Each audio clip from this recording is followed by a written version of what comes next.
Well, the time has come. It is time for the final home game for the Wittenberg Tigers of this 2024 season. And the final game that the Wittenberg Tigers will be playing this season at Carlton-Davidson Stadium. It's been a long road, but hopefully we can end it on a high note as Wittenberg coming in. After dropping game one to the DePauw Tigers, will look for the split. Oh, yes, we got a very good game number 2 coming up.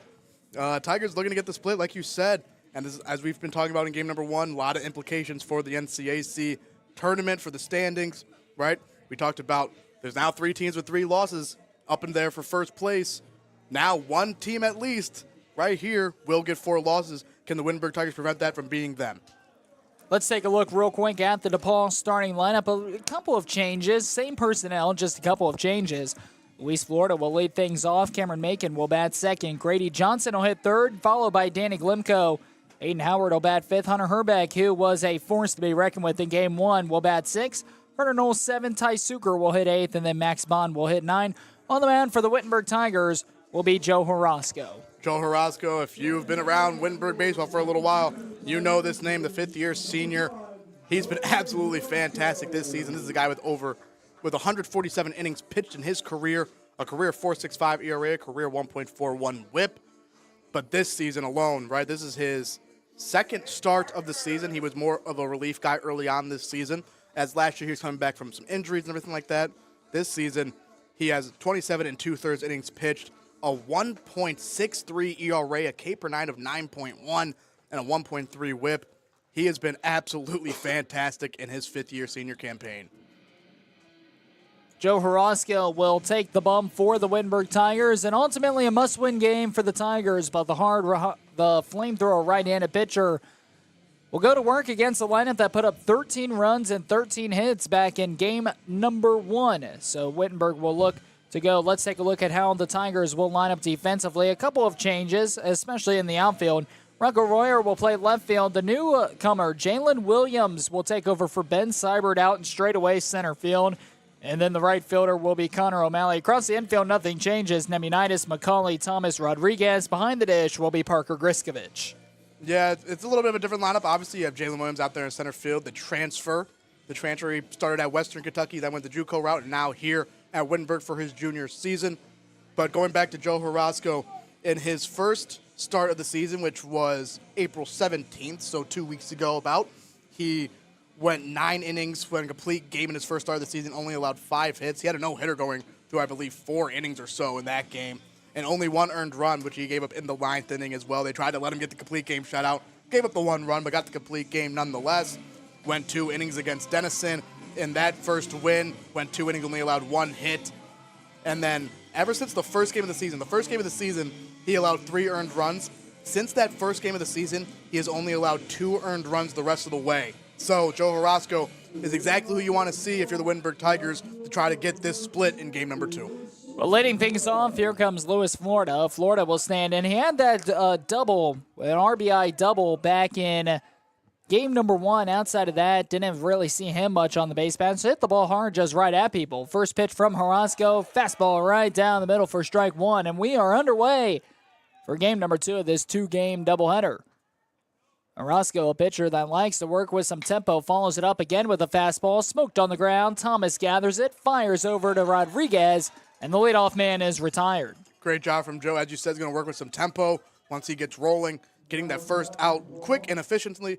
And now we see the leadoff hitter in last game, Cameron Macon, as he got on base, I believe, 5 times in game number 1. Let's see if Joe Horosco can prevent that from happening here in game number 2. Macon hit leadoff in game number 1. He has now dropped to the 2-hole as this one hit on the ground to McCauley. Routine grounder. McCauley gathers, fires over to Rodriguez, and a 2.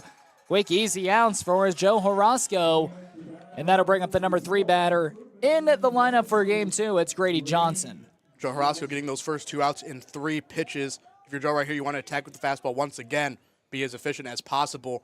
With Grady Johnson not being the biggest home run threat, obviously he sure has the power to do so, as he's a middle-of-the-order guy.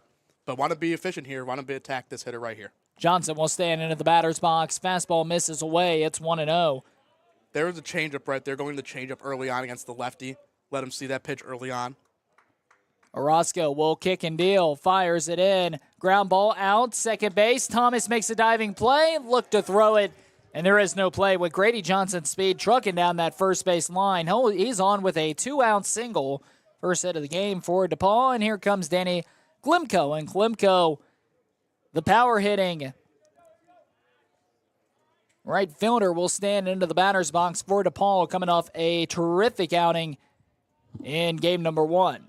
In game number 1, obviously the Tigers went with a left-handed starting pitcher in Mikey Eichhoff. So they had the leadoff guy be a right-hander, right, and then they went the lefty 2-hole. The 3-hitter was a right-hander as well. They flipped it now with the right-handing pitching Joe Orozco. Now they had the lefty lead off, and now the lefty in the 3-hole, moving the righties to the 2 and the 4-hole. So I think that might just be a righty-lefty matchup type of thing, if I had to just guess. Orozco will check back Grady Johnson. Johnson's back safe. No balls and 1 strike here on Danny Klimko. Orozco from the stretch, fastball high. It's 1-1.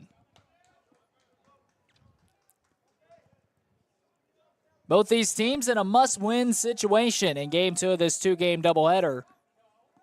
Both teams split with Denison on the year. And if Wittenberg wins this one, these two teams will split as well. 1-1. Orozco kicks, steals to the plate, fouled back.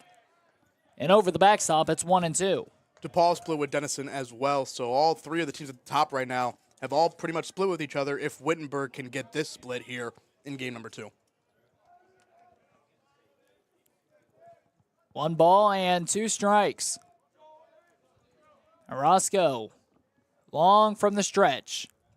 Long pause. The 1-2 comes to the plate. Fastball hit the other way out into right field. Right at Connor O'Malley, who's got it for out number 3. DePauw will strand 1 on first after the 2-out hit. We're going to the bottom of the first. Wittenberg looking to take an early advantage.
Tigers coming to the plate here in the home half of the first. Let's take a look at how they're lined up. Luke Thomas will lead things off, followed by Alex Nemunitis. Connor O'Malley will hit third. Matt Moore will bat fourth. Xander Rodriguez will bat fifth. Rocco Royer will hit sixth, followed by Jalen Williams and Parker Griskovich. And then in the ninth spot will be James McCauley on the mound for DePauw. They will turn over to Griffin Albright. Albright will get the bump here in game 2. Griffin Albright, the senior right-handed pitcher. He has 92 1/3 innings in his career. This will be his 3rd start of the season. He has 7 starts in his career so far coming into the day. He has a 3.90 ERA so far in the season, a 2.39 batting average against him. He's off to the best start of his career so far, right coming towards the back end of this season.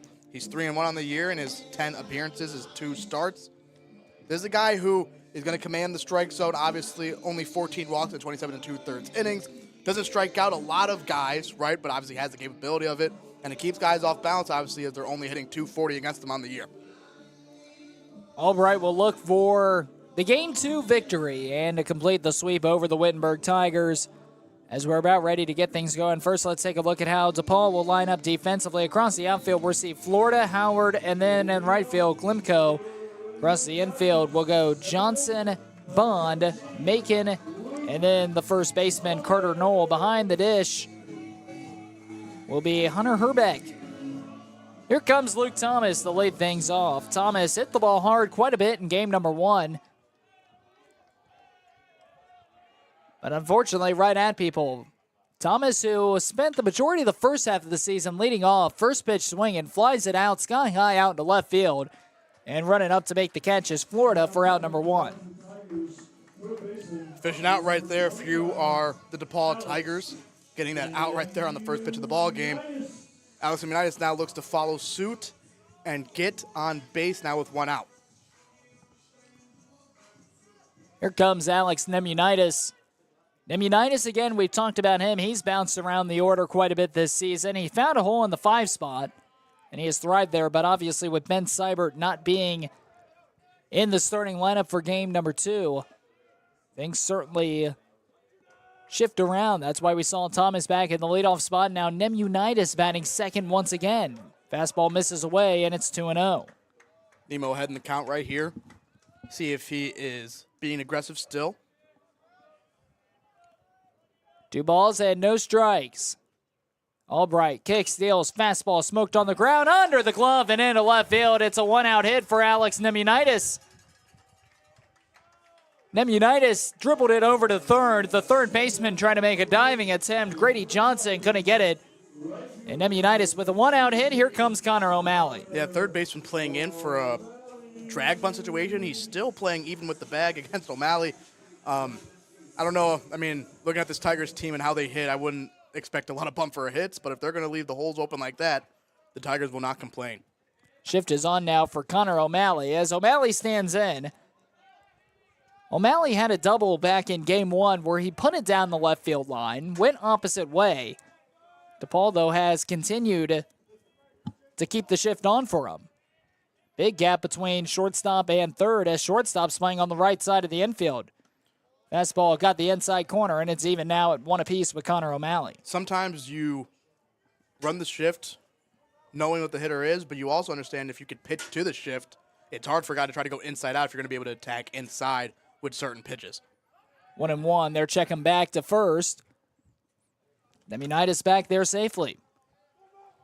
1 down here, 1 on. Bottom of the first.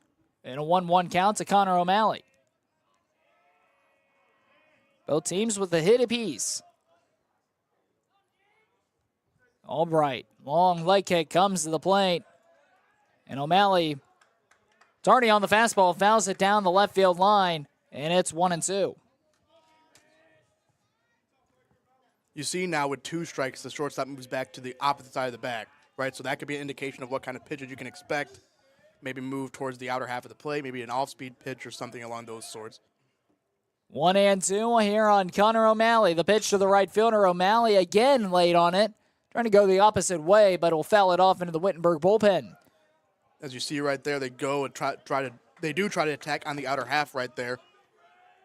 Which, as you see them pitching more and more to their shift, you see the shortstop moving even more over this pitch as well.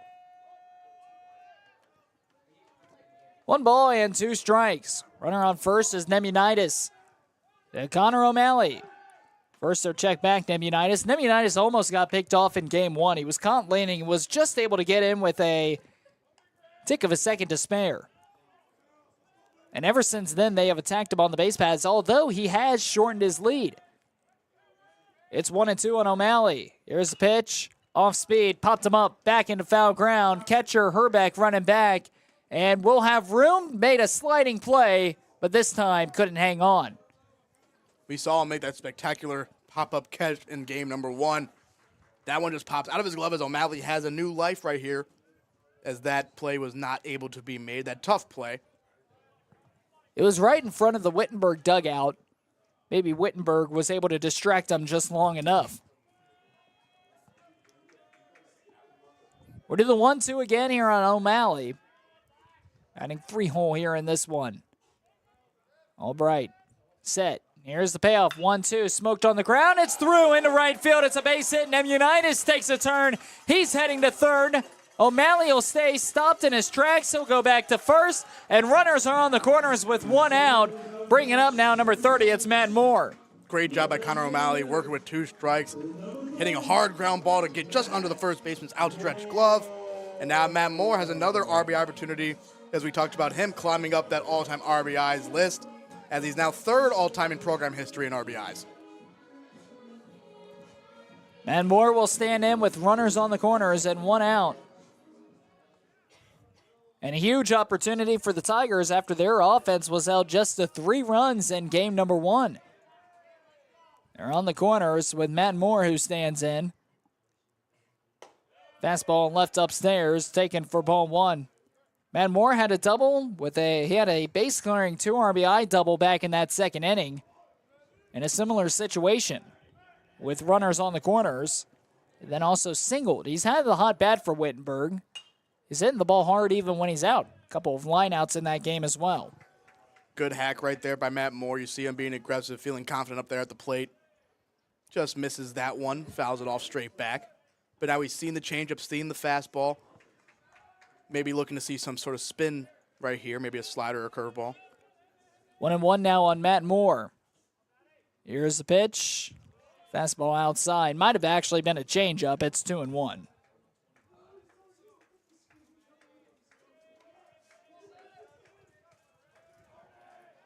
Or the DH. 2-1. Here's the pitch to Moore. Moore dribbles this one up the middle. Could be 2, 6, 4 across the diamond for 3, and it is a double play. DePauw escapes a pickle. Wittenberg was threatening, but they get out with a double play. We're going to the second. Still scoreless here as the Tigers strand a pair. We're going to the second here on the Tiger Sports Network, powered by TKDS.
Five, 6, 7 coming to the plate for the Tigers of DePauw.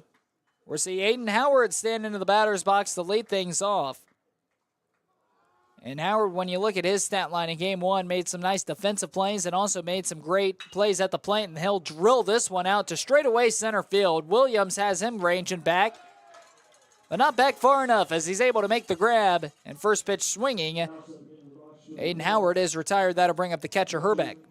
Good job by Harasco attacking once again, getting a nice efficient out. Jalen Williams moseys on under that one for out number 1. A very good defensive outfielder out there, Jalen Williams. Hunter Herbeck was the star in game 1. 1 home run, 5 RBIs in that game. Nice little slider right there to get ahead in the count, 0-1.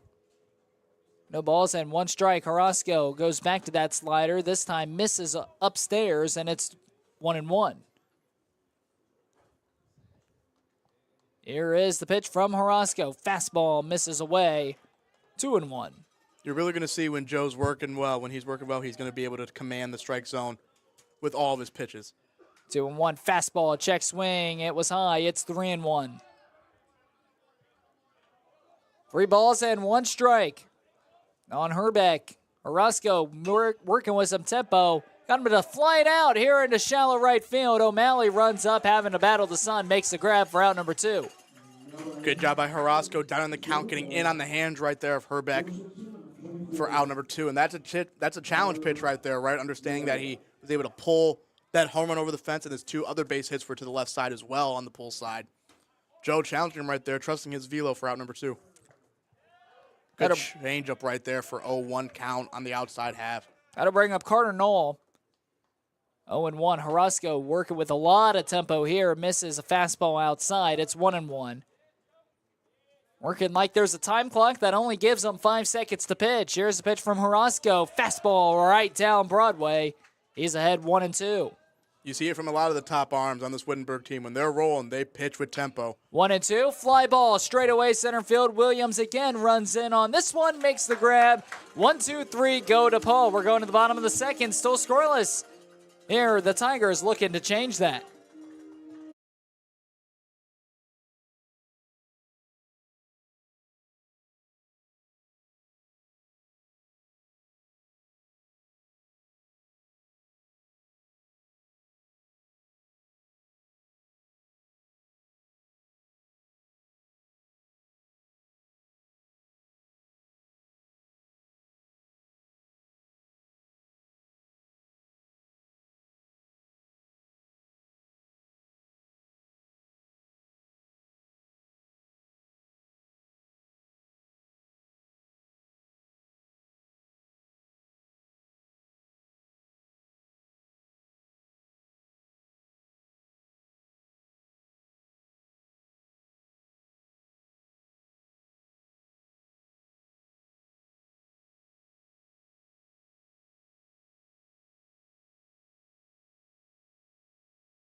Xander Rodriguez, the true freshman first baseman, will walk into the batter's box to lead off the bottom of the second. After the DePauw Tigers went 1-2-3 at the top half of the second. Albright back out for his second inning. Will kick and deal with pitch number 1. It's a fastball that just missed the outside corner. It's 1-0. Tigers have just struggled to manufacture runs as efficiently, right in that last inning, first and third, 1 out. Unfortunate grounding to a double play right there. Got to find a way to scratch across runs any means possible. 1-0 as Rodriguez delivers a shot. Ball didn't get about 10 feet off the ground, and it clears the fence down the right field line, foul. 1-1 now on Xander Rodriguez. True freshman who's been terrific this season. We've said it a couple of times throughout the year, but he's a freshman, but he has played like an upperclassman all year long. It's 2-1 now as he'll miss high. 2-1 on Rodriguez. Here's the pitch. Kicks and deals. Paints that outside corner for strike 2. We're even at 2 balls and 2 strikes. Great spot right there on that pitch. Right on the black of the other half. 2-2 on Rodriguez. Albright to the plate. Rodriguez sends this one to the moon. Will it carry back at the track, looking up, and it is going to drop in play, but foul. Just foul by about a foot and just missed the fence by about a foot. It's nothing but a long strike, and it's 2-2 again on Rodriguez. Just a little bit out front right there from Xander. That's why he pulled it just a little bit foul, and also why it did not have the full distance get on out of here. But a good piece of hitting nonetheless. Seeing the ball pretty well right now.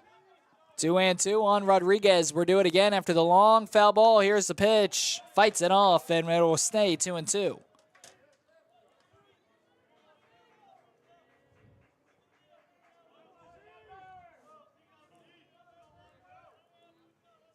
It stays 2-2. Albright looking to finish him off. Fastball outside, and we've gone full. Xander works another full count, as we've talked about how many walks he has on the season. 33 so far, which is 5th all-time for single season mark for walks in a season. And it's not like he's just walking either. Another guy with a lot of extra base hits, RBIs, etc. 3-2 on Rodriguez. Pitch, Rodriguez goes the opposite way into left field, but lined right at the left fielder. Florida takes a couple of steps in, able to read it. He'll make the catch. Rodriguez retired to lead off the home half of the second, and that'll bring up Rocco Royer. Good at bat right there. Just does enough to hit enough barrel, but right at the left fielder. Rocco Royer now up to the dish.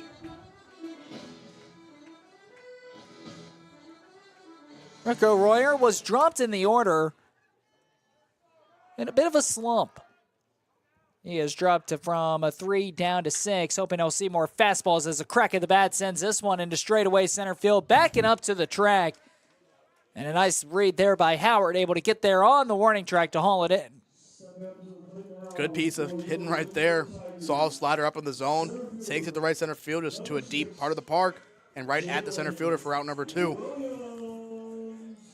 Jalen Williams, we didn't see him play in game 1 of this series. Jalen Williams filling in for Ben Seibert. A 389 hitter. He's 7 for 18 on the season. 611 slugging percentage, no home runs, 2 RBIs with a 542 on base percentage. First pitch in there for a strike 1.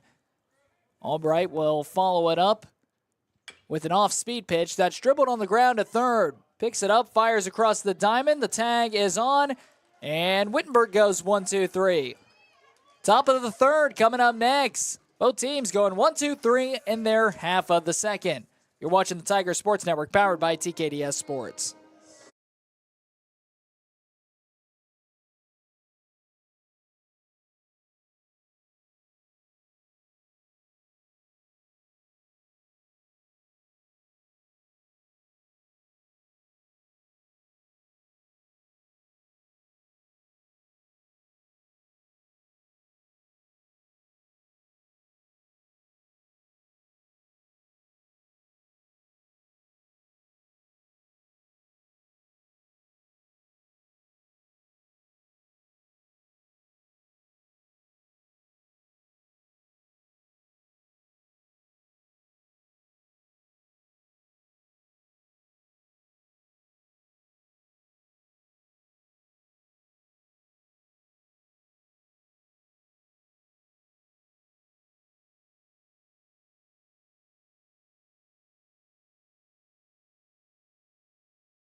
Ty Zucker will lead things off here in the visitor half of the third. DePauw with 1 hit that came back in the first. Wittenberg with 2 hits. Both of those hits came back in the first as well. And so far, it's looking like it's going to be a pitcher's duel between Orozco and Albright. First pitch got the outside corner on the fastball for strike 1. As you said, both pitchers working very efficiently right now, getting out quickly. Orozco with a breaking ball left way up in the zone. It's 1-1. First game of that Denison-Oberlin game just finished up. They win. Denison wins 14-4. So still a whole lot of logjam going on for that 1 seed in the NCAC. 1-1. Nice changeup. Just missed off the edge of the plate. Oh, that could have gone either way. But Orozco falls behind 2-1.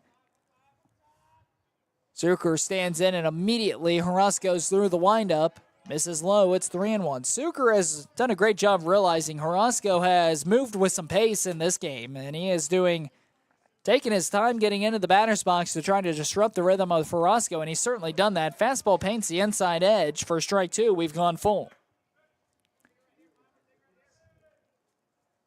Full count now on Ty Suker. Herosco kicks, steals. Fastball hit on the ground. McCauley had it, bobbled it, slipped and fell. And it will be an error on James McCauley. McCauley a little slow to his feet. He took a hit hard down to the ground. Looks like he's up. He's okay. He's going to try to walk it off, but the leadoff man is on for DePauw.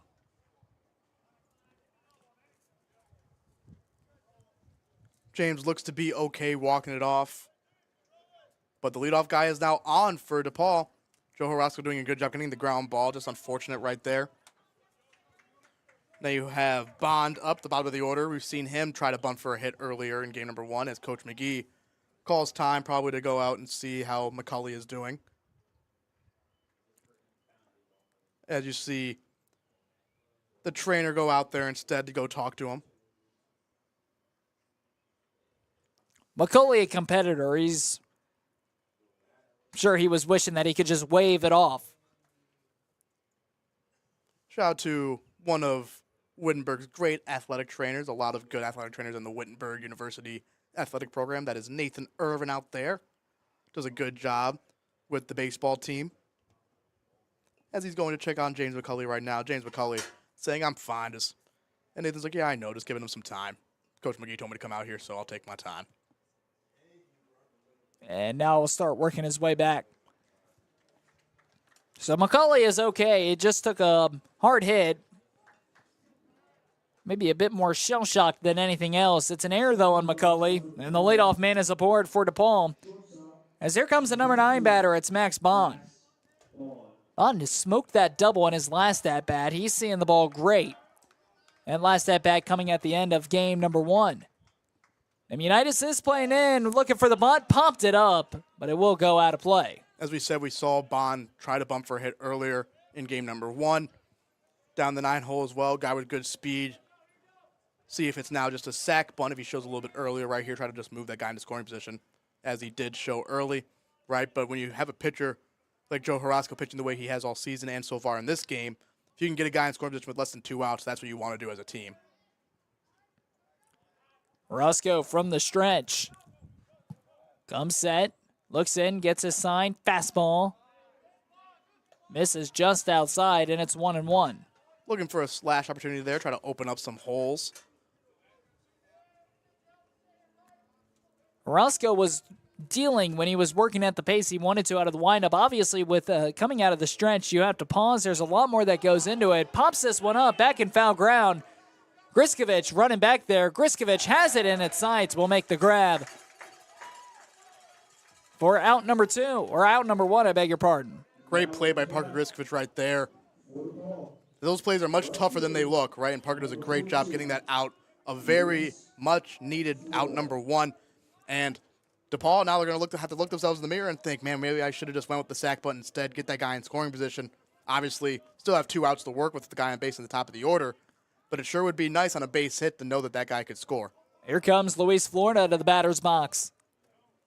Florida will stand in. He's 0 for 1 today, and he'll take one. This one puts a charge into it. Out into right field. It's going to short hop the fence. O'Malley's there is quickly going to have to get it back in. They're going to hold Bond at third. Ball was so hard hit out on the track in right center field.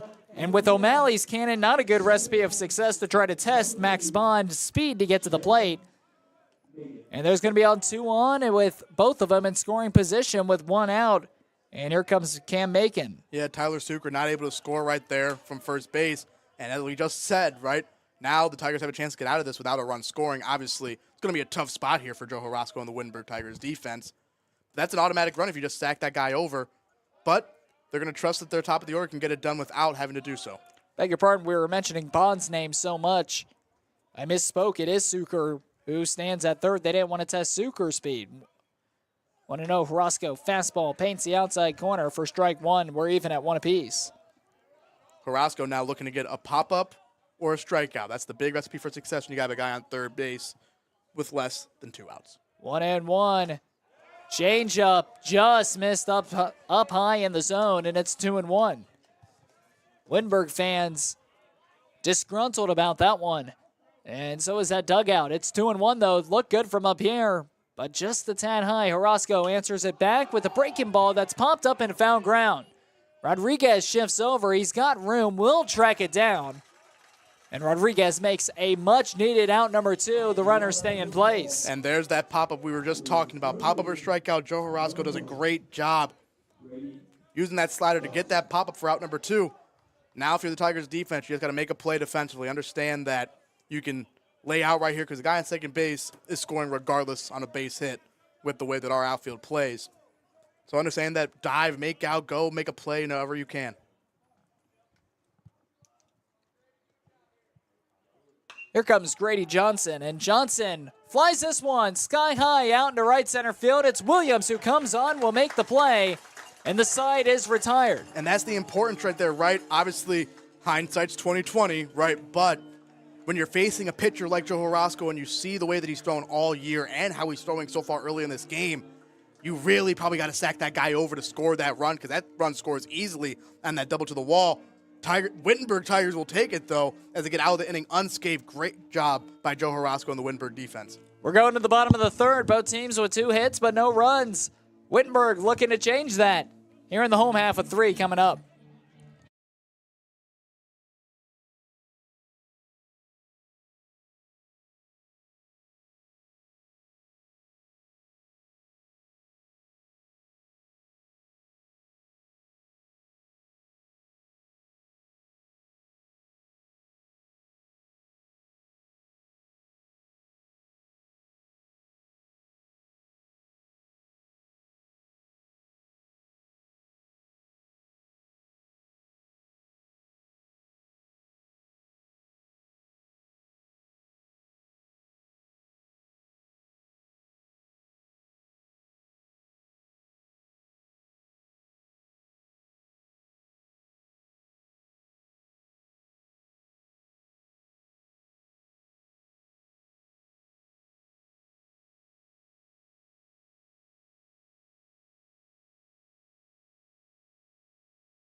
Eight, 9-1 coming up for the Tigers. We're seeing Parker Griskovich, James McCauley, and then Luke Thomas coming to the plate here for Wittenberg. Remember, no Ben Seibert here in game number 2. He was taken out in the 5th inning in game number 1.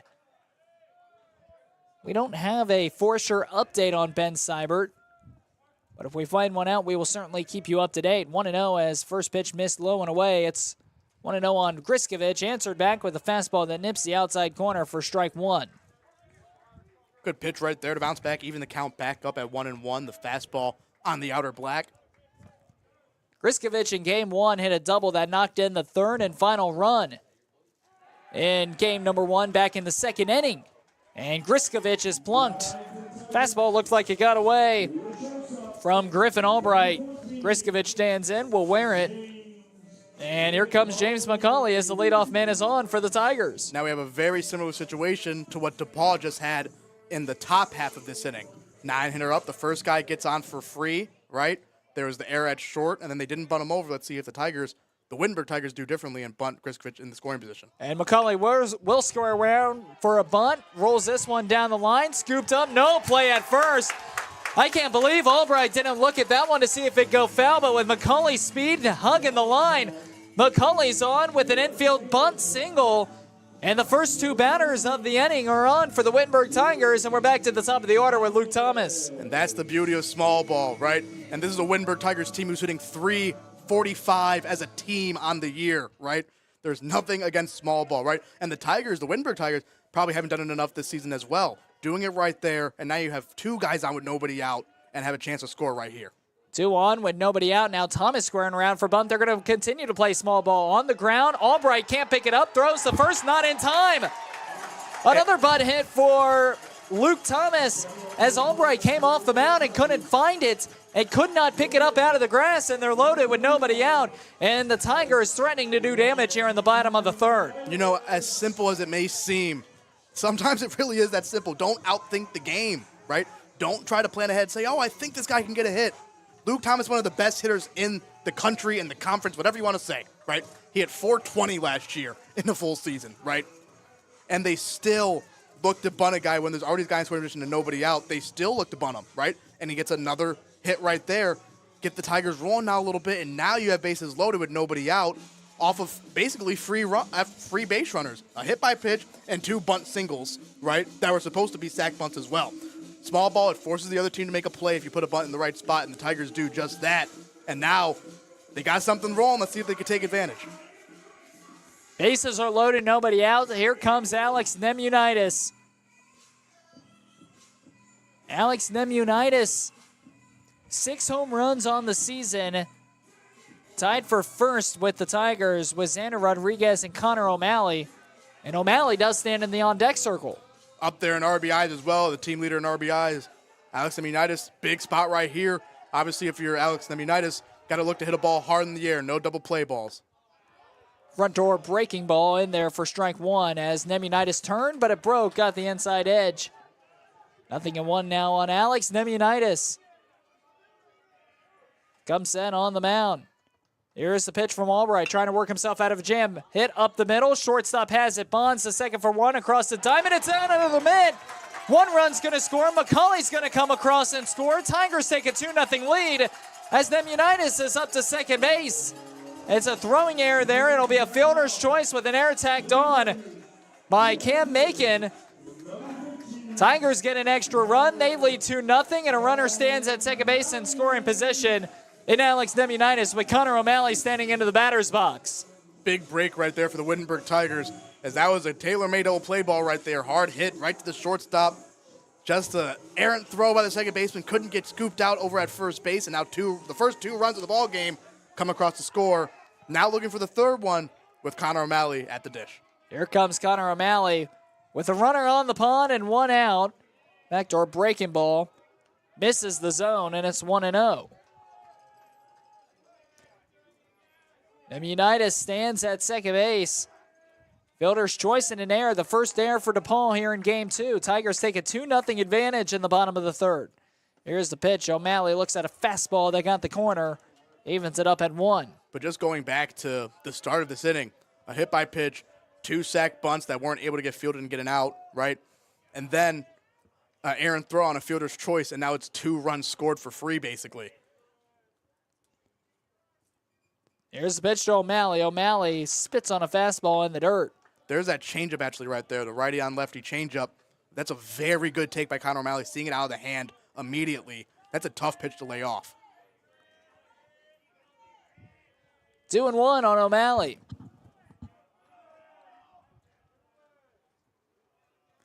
Back pick. Nemunitis back safe. The dancing of Nemunitis out there gets the pitcher thinking. Tries to get a nice little pickoff move. Nothing hurt. Remember, ever since Nemunitis got checked back at first and almost was picked off in the first game, he's reached a couple of times since. And they have been messing with them. 2-1. O'Malley pops it up right in the infield. Third baseman will come on, and it's Grady Johnson who's able to hang on for out number 2. Looked like he got him in on the handle. The inning will continue, though, for Matt Moore with the runner in scoring position, but 2 down. As you said, it's the pitch a little bit too inside. It's a little bit of a pitch selection thing right there. He then realized that it was too inside and then tried to make an adjustment and really get his hands in, which then caused him to pop it up. Great big number out right, big second out right there for DePauw. Let's see if Matt Moore can still get that third run across in this inning.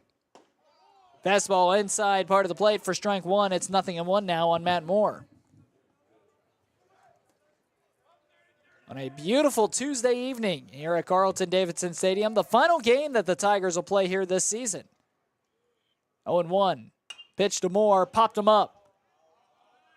Drifting back and will head out of play. Now a quick 0-2 count right here. See if Matt Moore can battle now, work this count back, and maybe still get a base hit here with 2 strikes.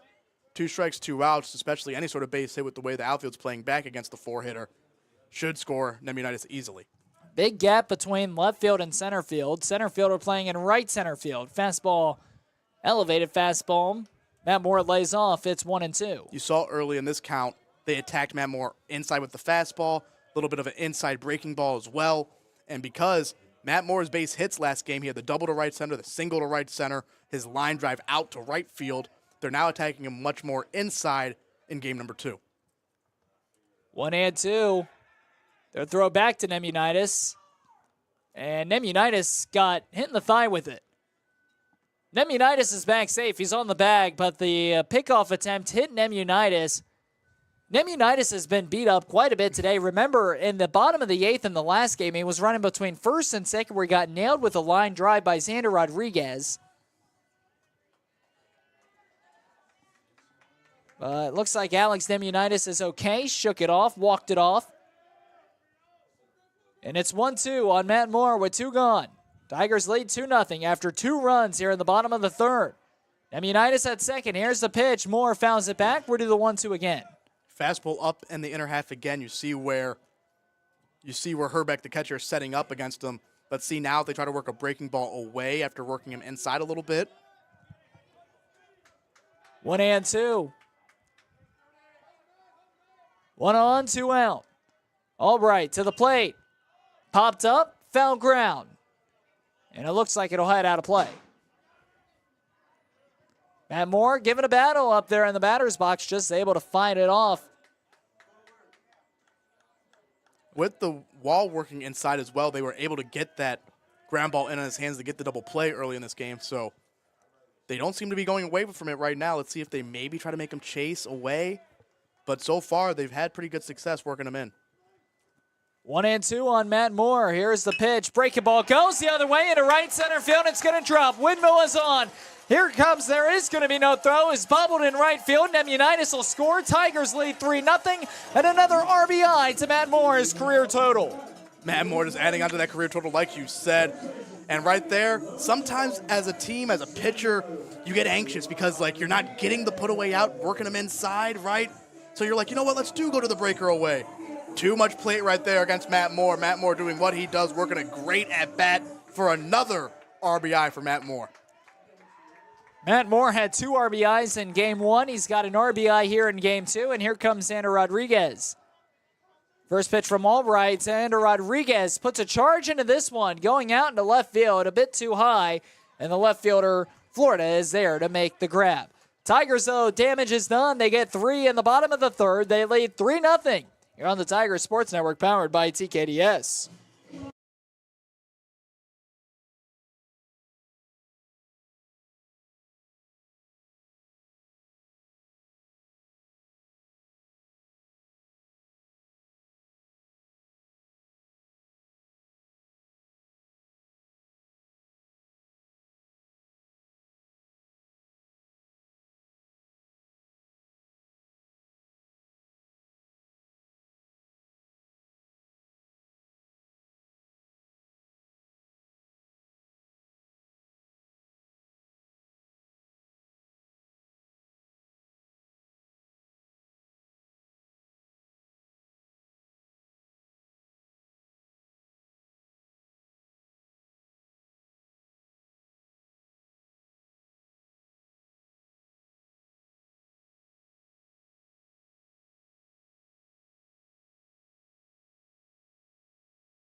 Top of the 4th coming up.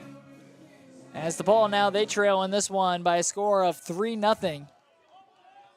Joe Horosco has looked really good out on the bump so far. First pitch swinging, ground ball hit to McCauley, bobbles it, uses his arm strength, throws across the diamond, able to recover. A great play there, but a great recovery by James McCauley.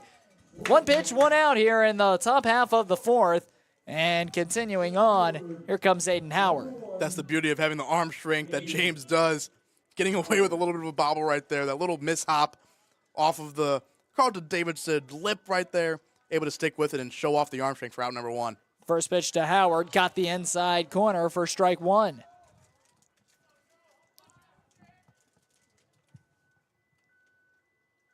Oh, and one. Here's the pitch. Right up the middle, but Horosco flashes the leather. Gold glove pitcher, Joe Horosco. That ball was smoked by Howard right up the middle, but Horosco was able to make a terrific grab. And a quick 2 outs here in the inning. Joe Horosco, former two-way, played some third base back in his day, so used to the hot corner, as some would say. Flashing the leather right there. First pitch, got the outside corner for strike number one.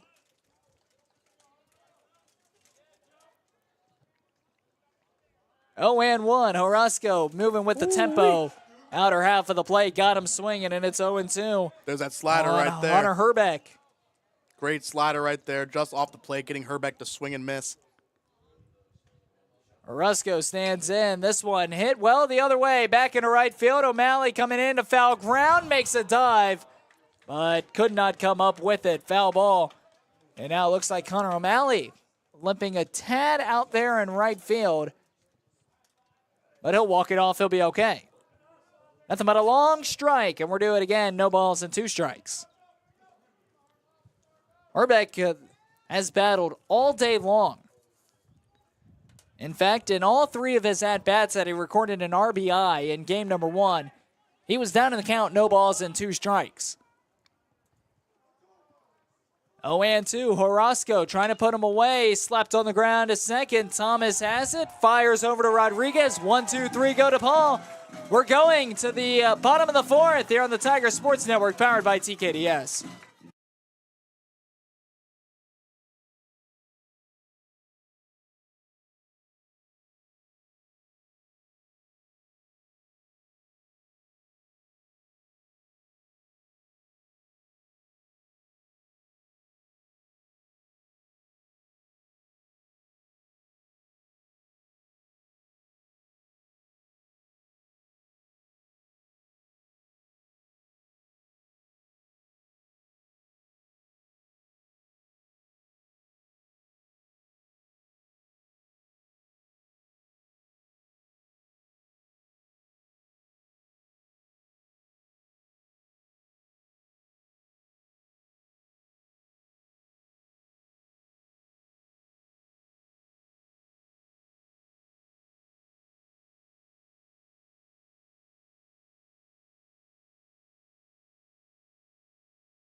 Six, 7, 8 coming up for the Tigers here in the home half of the fourth. They lead 3-0. Royer will look at a changeup down the middle for strike one.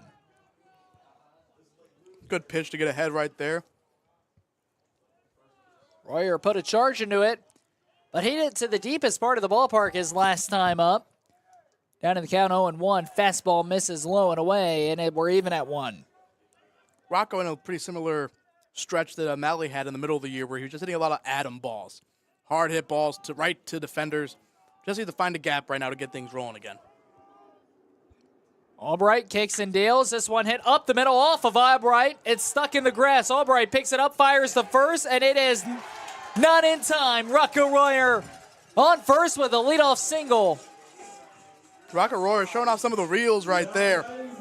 Almost, as I just said, almost another atom ball right to the pitcher as he stuck his glove out. Almost pulled his best Joe Horosco impression. But regardless, bounces out of the glove, and Rocco Royer is able to get on base to lead off this inning. Now Jalen Williams follows suit right behind him. Royer with a leadoff single, 6th hit of the game for Wittenberg. As Jalen Williams will stand in. Jalen Williams with some decent speed as well. Could be a bunt situation for the Tigers. You see the third baseman playing way in this time. They're gonna do everything they can to not allow another bunt free hit. Here's a pitch. Williams shows it and topped it foul. Went with the breaking ball right there. A lot of times you're told, though, the fastball up in the zone when you see a guy square early, right? But sometimes the slider in the zone works better because you might get the foul ball rather than the guy pulling back and getting ahead in the count. No balls and 1 strike here on Williams. Williams shows bunt again and taps it foul again. And it's 0-2. Unfortunate right there. You saw McGee go with the sac bunt, trust it, right? Jalen just not able to get it down. Now he has to do whatever he can to make sure he makes something happen with 2 strikes. No balls and 2 strikes now on Jalen Williams. Rocco Royer will get his lead off first. Third baseman still playing in. Albright comes in on the rubber. Looks in, finds his target, comes to the plate. Fastball misses away. And Williams trying to work the count back into his favor. Williams has bounced around over the last couple of years. As you mentioned at the previous, Western Kentucky, then went JUCO, and now finding himself playing his junior campaign here in the champion city of Springfield for the Wittenberg Tigers. Has had a nice role this season as well. 1 ball and 2 strikes on the center fielder. Looks in, comes to the plate, breaking ball, breaks low, and we're even. Tigers lost the first game 13-3, looking for the split here in game number 2. Final home game of the season for the Wittenberg Tigers here at Carlton-Davidson Stadium. I did mess up also. It was Northern Kentucky. That was on me. He went to Northern Kentucky first, not Western. One of the Kentuckys. Fastball high, and it's 3-2. Williams trying to work his way back. 3 balls and 2 strikes. Albright. Here's the 3-2 payoff. Runner goes, pitches outside. Ball 4. Jalen Williams able to work the count back into his favor. After 2 failed bunt attempts, able to work the count, fight off a couple of pitches. He's on first, and the first 2 leadoff batters are on base for the Wittenberg Tigers with the catcher, Parker Griskovich, coming to the dish. DePauw has some action going down in the pen right now. Another left-handed reliever. We saw a couple left-handed relievers come in for them in game number 1. Here comes Griskovich to the batter's box.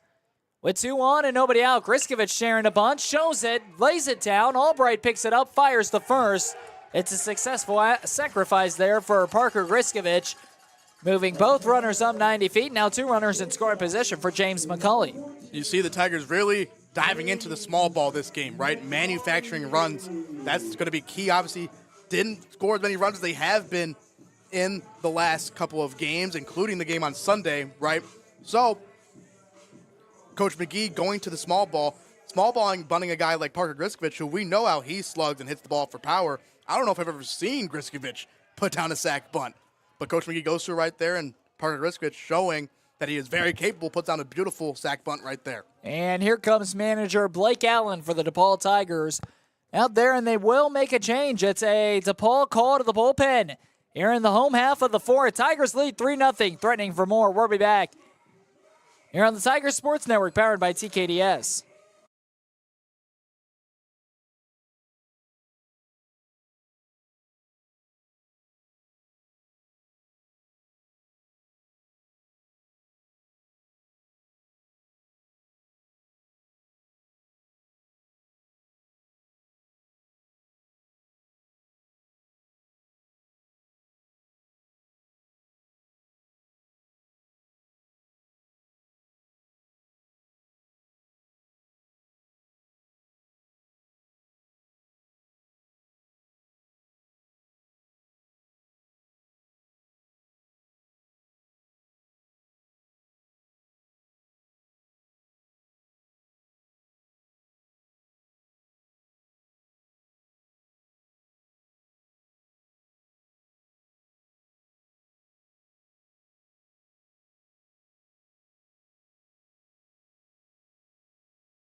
Josh Heinert will take the mound for DePauw. A 1.80 ERA through 15 innings. This will be his 9th appearance of the season. All coming out of the bullpen. Opponent's batting average .224.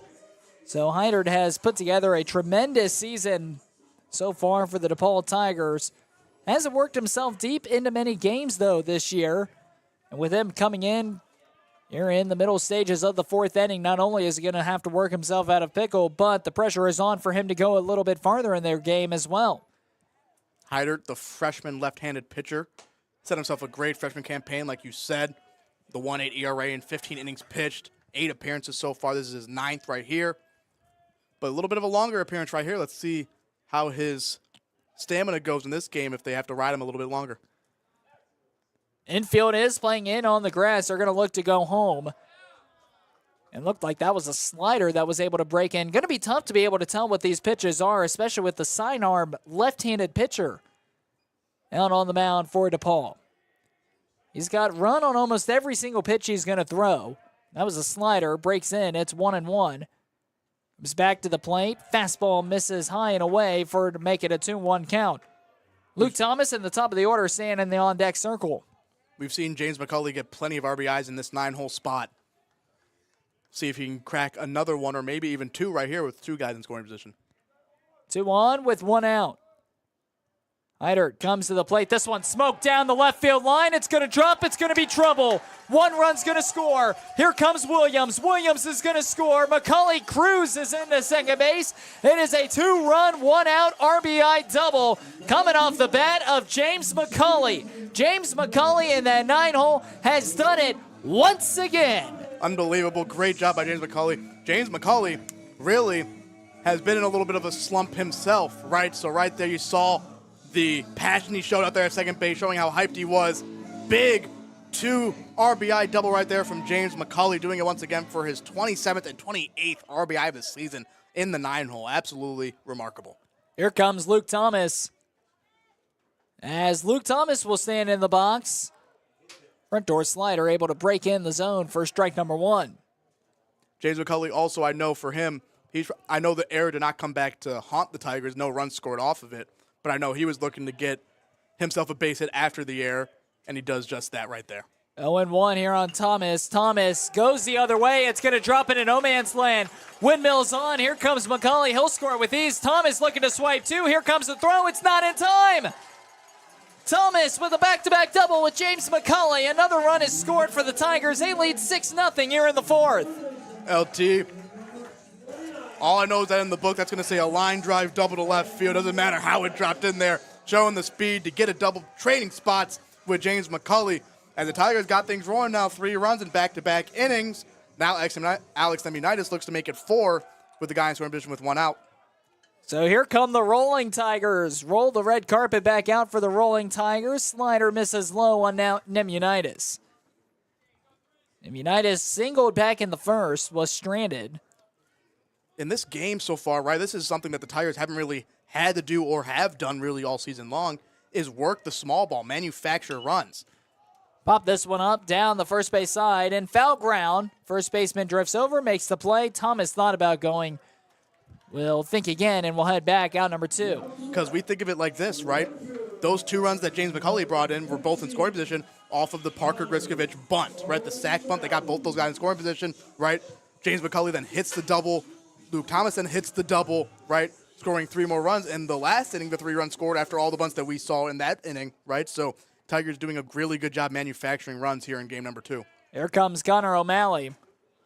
O'Malley with Thomas standing at second base with 2 outs. Outside a slider, and it's 1-0. We've seen that Heidert has gone quite a bit to that slider. He's throwing the fastball and the slider, not much else. 1-0 on O'Malley. Lefty versus lefty matchup.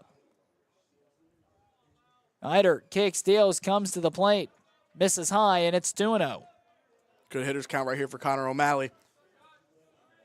Out in front of a changeup his last at-bat. Be surprised to see a changeup on the sidearm lefty against the lefty right here.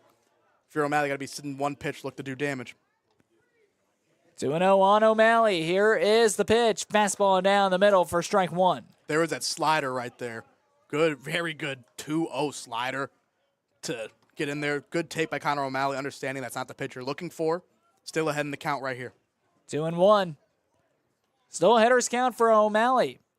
Pitch breaks inside, and it's 3-1. And then there's the run on that fastball working inside. Good job by Connor O'Malley laying off of it. Now 3-1 count, still way ahead. See if he goes back to that slider. We saw him go to a 2-0. 3-1 here on Connor O'Malley. Here is the pitch. Got the outside corner, makes it full. 3 balls and 2 strikes. Thomas will get a lead at second.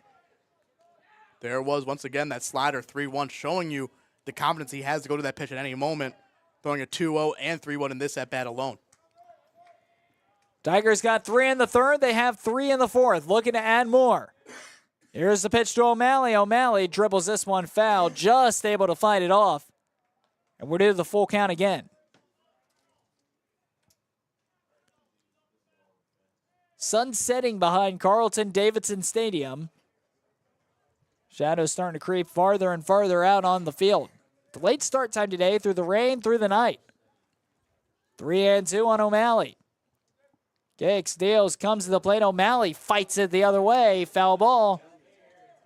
And O'Malley certainly battling out there in the zone. This will be the 8th pitch of the at-bat. Now after seeing a couple of fastballs right there, let's see if he goes back to that slider that O'Malley has not really offered at yet. 3 balls and 2 strikes. Heidert to the plate, goes to that slider. This time yanks it foul. 9th pitch of the at-bat coming up. Good job by O'Malley protecting right now, working along at-bat. Let's see if he can come out on top of this and bring in Luke Thomas for another run here in the bottom of the 4th inning. Heidert comes set. 9th pitch of the AB. 4th coming. Kicks, deals, comes to the plate. It's high and away. Ball 4. O'Malley with the battle will win it. He'll draw the 2-out walk. He'll occupy first base. Thomas stays at second. That'll bring up Matt Moore, the designated hitter, with 2 on and 2 out. Great at-bat right there from Connor O'Malley.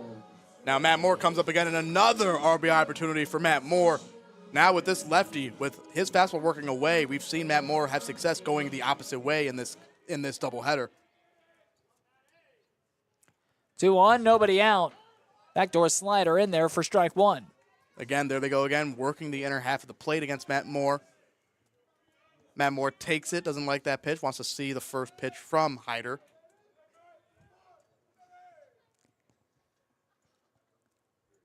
Here's the 0-1 on Moore. Another slider missed outside.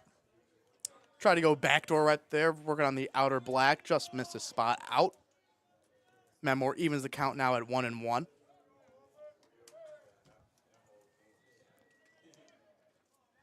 1 ball and 1 strike on the designated hitter with 2 on and 2 out. Moore delivers this one, drives it into left field, going back, looking up, and it's going to short hop and roll onto the track. 2 runs are going to score. Thomas scores. Here comes O'Malley. O'Malley chugging for home from first. He'll score. It is a base clearing, 2 out, 2-run RBI double off the bat of Matt Moore, and the Tigers have played at 5 in the 4th. They lead 8-zip. Here in the 4th inning. Now here's the thing, Matt Moore may have been going backside today, right? That does not mean he can't pull the ball either, right? They try to attack him in.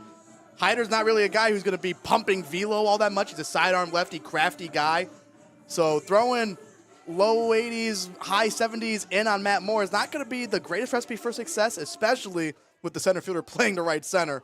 Matt Moore does it again, 2 more RBIs to his total. And that'll bring up Xander Rodriguez. Here comes Rodriguez.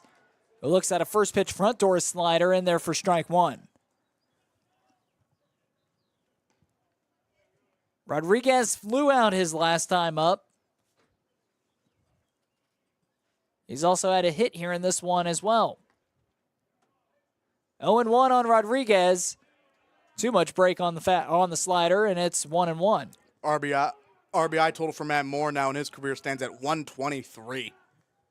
Even more and more RBIs. 10 away for cracking into the top 2 all-time. Here's the 1-1 to Xander Rodriguez. Left high, 2-1.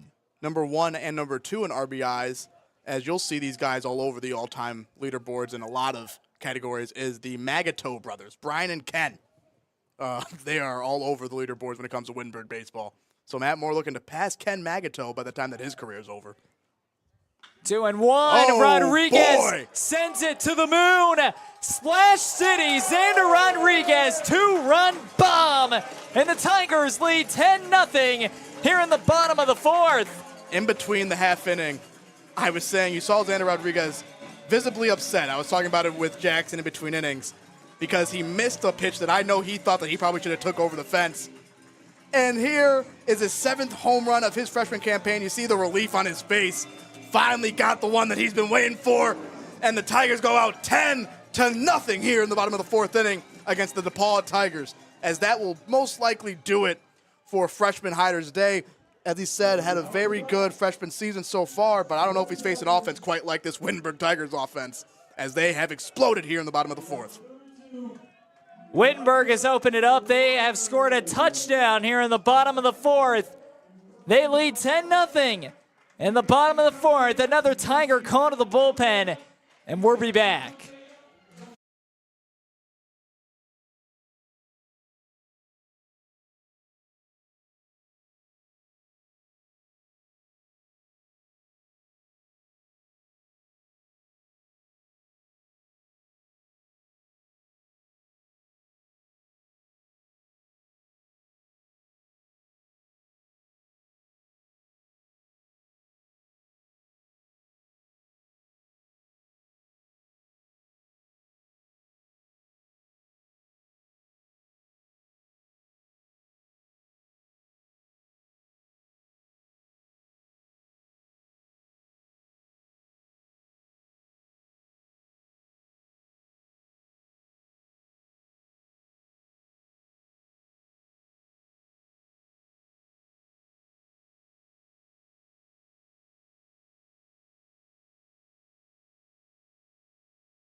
Johnny Curry, the new pitcher for DePauw, he'll take over on the mound.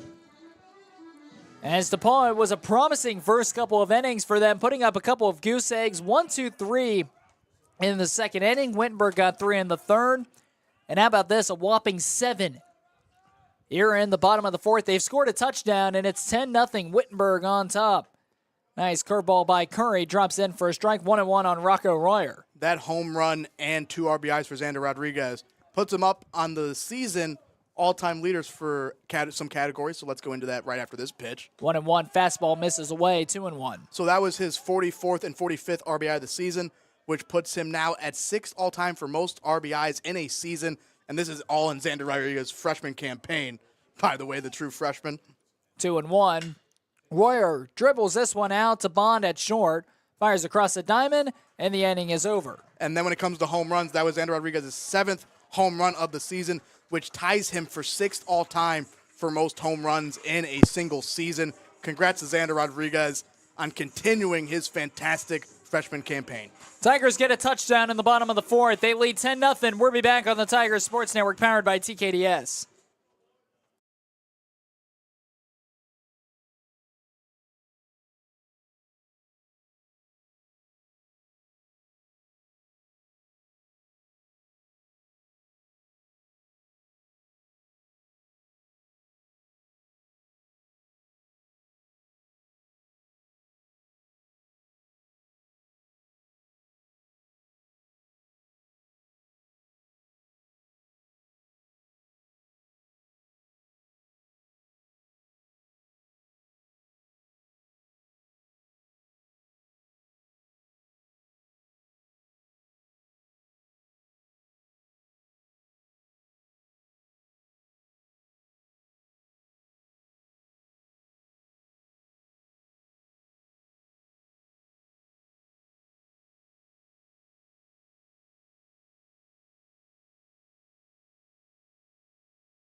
Carter Knoll will lead things off here in the top half of the fifth. Knoll will stand in. Tigers have opened up this one. It's been a long time since DePauw has seen some pitching. It's 1-0 as the curveball misses high. Knoll turns on this one, sends it to straightaway center field. Wynn carrying it back, but Jalen Williams adjusts. Backtracks to the warning track and will make the grab for out number 1. Jalen Williams is one of the better outfielders on this Wittenberg team as well. You see him just mosey under some balls. That's just him coasting, showing his range, making that play look easy for out number 1. Here comes Ty Suker to the plate. Suker will stand in as a curveball breaks away outside.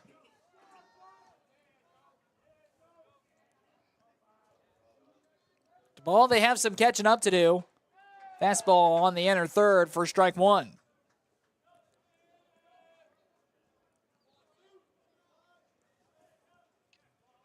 One and one. Pitch up the middle. Thomas almost made a diving play. It's right under his glove. And into center field. Jalen Williams will gather it. Tosses it back into Thomas. It's a one-out single off the bat for Suker, and here comes Max Bond. Bond fouled out last time to Griskovich. LT so close to making that highlight play right there. Nonetheless, now they got a guy on first base for the DePauw Tigers. Joe Haraska looking to get a ground ball right here, maybe turn 2. Max Bond will stand in. Again, a foul-out victim his last time. Right down Broadway for strike 1. Good slider right there for Joe Haraska. Get ahead in the count, 0-1. They'll check him back. He's back safely.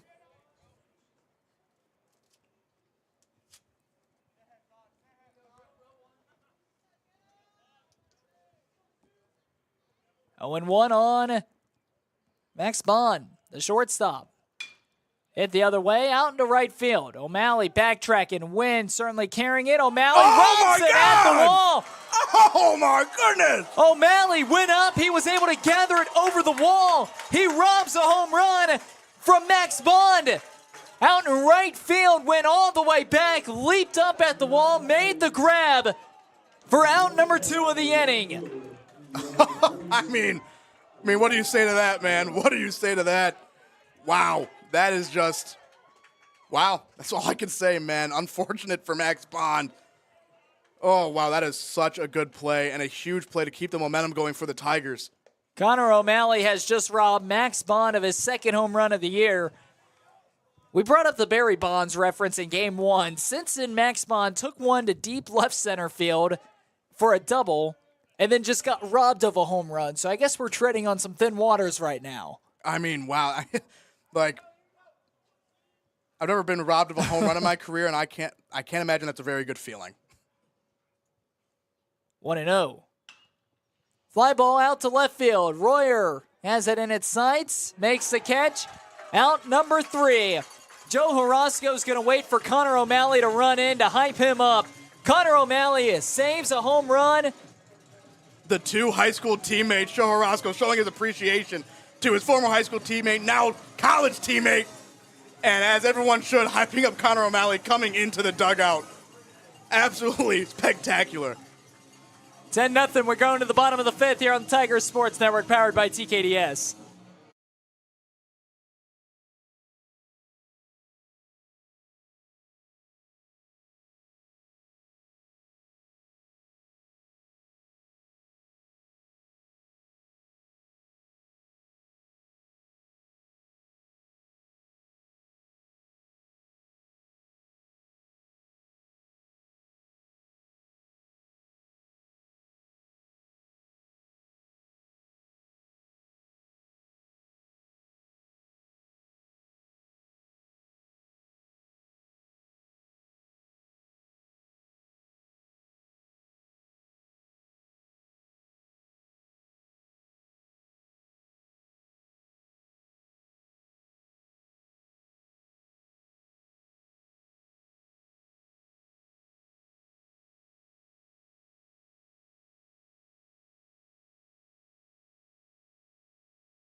Tigers looking for some more insurance. And when I mean more insurance of the run rule. They lead 10-0 here after dropping Game 1. They have come out in this game pretty angry as Jalen Williams looks at a first pitch curveball that didn't break enough into the zone. It's 1-0. The biggest difference for the Tigers this game, as I said early on, was the use of the small ball early on to start off that 3rd inning, right? That then got them some runs on the board, right? That was a couple zeros to start this game, followed by all the zeros that ended game number 1. Sometimes you just need a little bit of something to jumpstart something. And the small ball did just that. And now we've seen this offense turn it back on to what we've seen all season long. Check swing. Williams did not go around. It's 2-1. 2 balls and 1 strike now on Jalen Williams. Here's the pitch. Swung on a miss. 2-2. Big in-conference game for these 2 opponents. Loser of this will go to 4 losses in the conference. The winner will stay at 3. And unless there's barring any comeback or any upsets, Denison will be another team with 3. Yeah, so this is a really big game in order to stay tied up there for only 3 losses for first place in the NCAC. 3-2. Williams tops it back to the pitcher. Pitcher has it.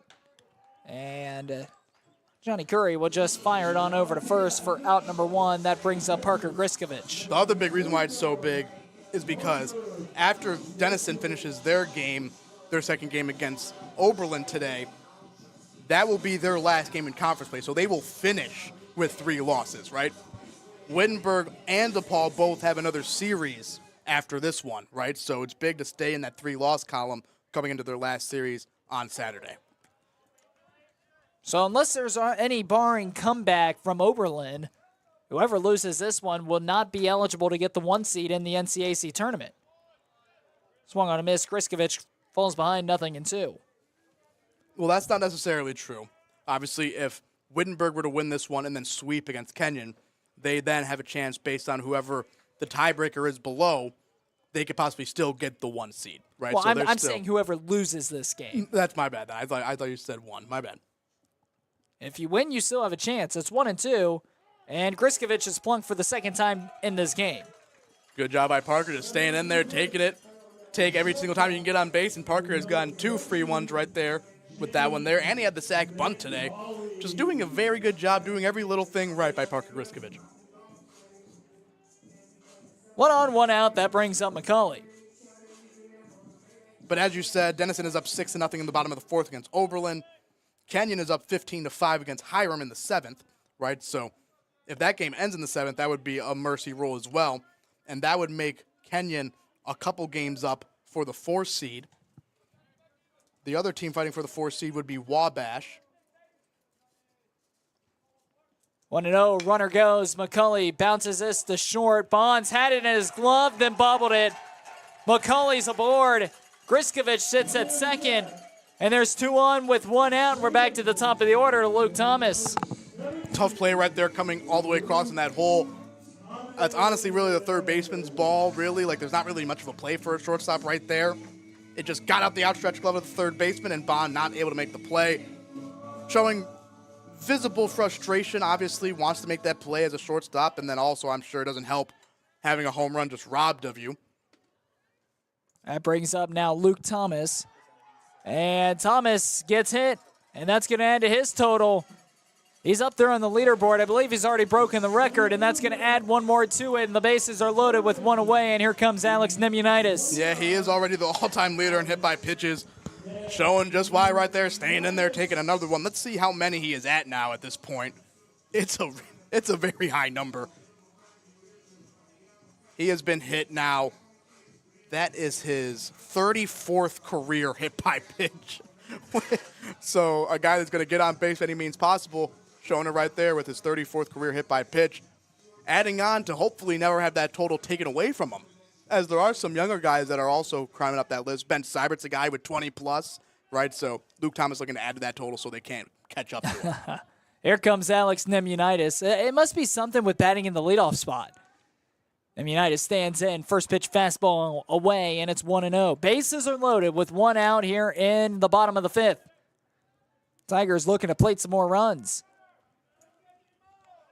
1-0 on Alex Nemunitis, the third baseman. Here's the pitch to Nemunitis out in front on the curveball, and it's 1-1. Good breaking pitch right there. As you said, Alex Nemunitis just out in front of that one.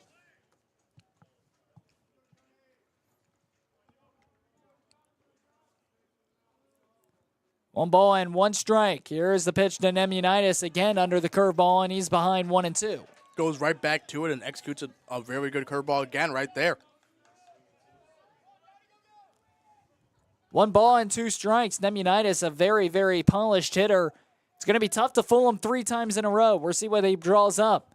Here's Curry on the mound, goes to a fastball down, and it's 2-2. Based on location there, you saw how the catcher set up. They wanted the fastball up, missed his spot right there. Going to the fastball up after 2 curveballs, seeing the pop is a good pitch to go to. Just missed his spot right there. 2-2, bases loaded, 1 out. Nemunitis fights it off, and we'll see another 2-2 count. Good job by Nemunitis fouling that one straight back to stay alive. Now Curry, after going to 2 straight fastballs after the 2 curveballs that he got him to swing and miss, let's see if he might go back to that curveball, see if he has similar success. 2-2. Another curveball. This time it missed outside, and we've gone full 3-2 on Alex Nemunitis. Good take by Nemunitis right there on a really close pitch. Very good eye right there.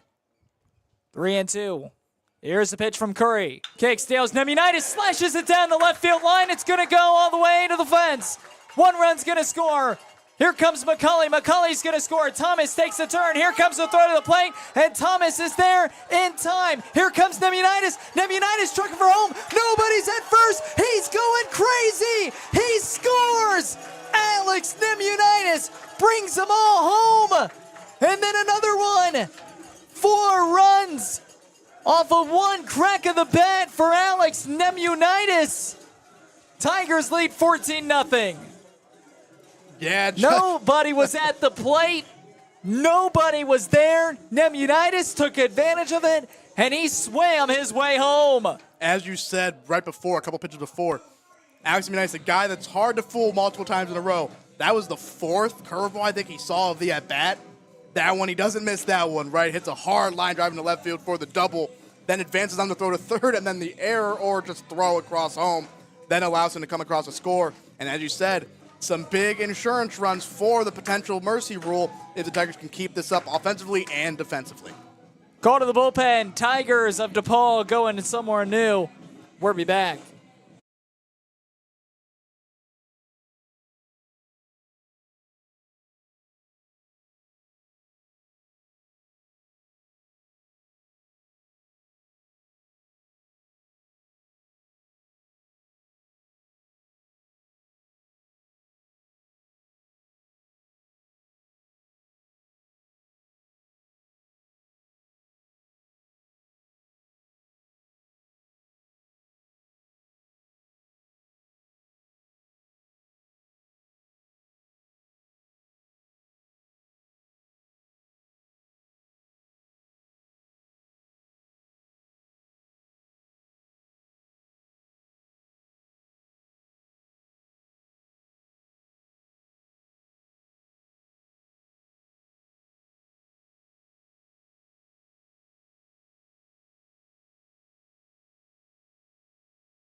Gunnar O'Malley will stand in with nobody on and 1 out. Tigers get 4.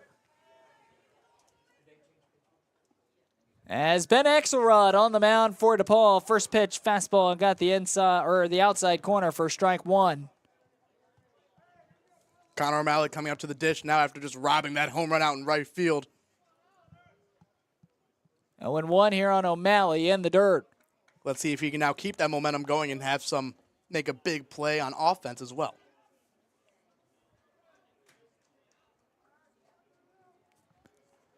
1-1 here on Connor O'Malley. Pitch to O'Malley. O'Malley pulls this one down the right field line. It's going to get down. It's going to be extra bases. Here goes O'Malley. O'Malley heading for second. He'll pause there. And it's a 1-out double for Connor O'Malley to try to get things going again. Connor O'Malley keeping his good day going, not just defensively, but offensively right there with the double right there to lead things off against Axelrod. Axelrod is he is a senior right-handed pitcher. He has 12 2/3 innings so far this season. This is his 12th appearance on the year as well. That brings up Matt Moore. So Matt Moore will stand in with a runner standing at second base. Fastball got the outside corner for strike 1. Good slider right there from Axelrod to get ahead in the count. Matt Moore looking to keep his good day going. Looking to get maybe another RBI. 0-1. There's a pitch from Axelrod. Breaks away, and it's 1-1. 1 ball, 1 strike here in the bottom of the 5th. Tigers lead 14-0. And well arranged for a possible mercy roll after the 7th inning. Went down, talked in between the games with fifth-year senior Matt Moore, talked about the importance of the start of this game, right? Starting off on a hot note. And the Tigers have absolutely exploded here offensively now. 2-1. Matt Moore got it off the end of the bat. Throws it on over to first. O'Malley will move up to third. He'll move up 90 feet. Moore's thrown out at first, and here comes Xander Rodriguez. Xander Rodriguez had a 2-run home run his last time up. Out in front right there, Matt Moore. But with the ground out, It's a productive ground out, being to the right side, moving Conor O'Malley up 90 feet. Now Xander Rodriguez only has to hit a nice little single or even a little mistake, might score that run from third base. O'Malley sits at third. Here comes Xander Rodriguez, who fouls this one off down into the Wittenberg bullpen. Out of play. 0-1.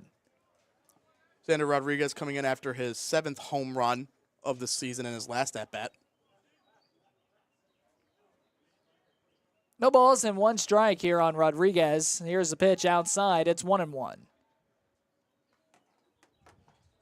Beautiful evening here in the Champion City.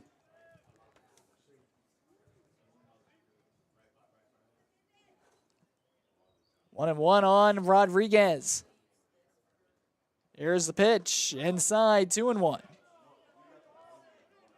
Xander doing a good job getting ahead of this count right here.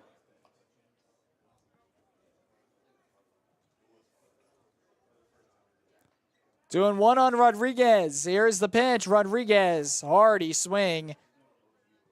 Fouls it off. It's 2-2. Xander, like you said, with a good hack right there. Hardy swing, looking to do damage in a hitter's count. Now understanding the approach, going to probably shorten it up a little bit, choke up a little bit on the bat.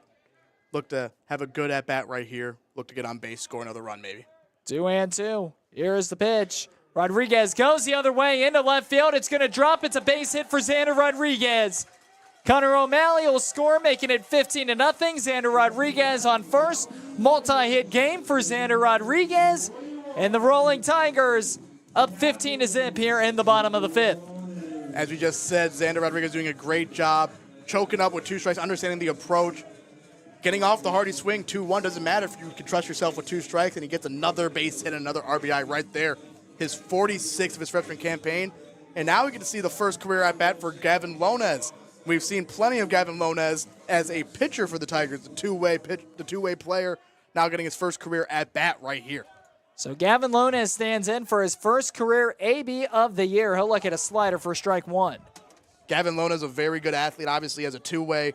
This is a guy who plenty of players say that he's probably more of a hitter than he is a pitcher. He just found himself a very good role as a left-handed reliever this season so far.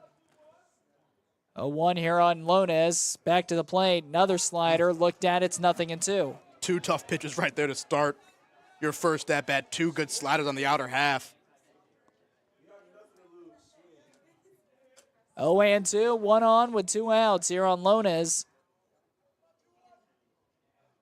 Here's the pitch from Axelrod. Fastball right down the middle for strike 3. 3 straight pitches down Broadway, looked at by Lonez all 3 times. We're going to the 6th. Tigers get 5. They lead 15-0. We'll be back on Tiger Sports Network, powered by TKDS.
Welcome back here to the Tiger Sports Network powered by TKDS.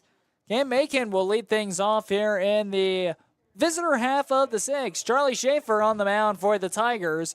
There's a first pitch curveball that's in there for strike one. Couple of defensive substitutions as well. Fogarty will check into third.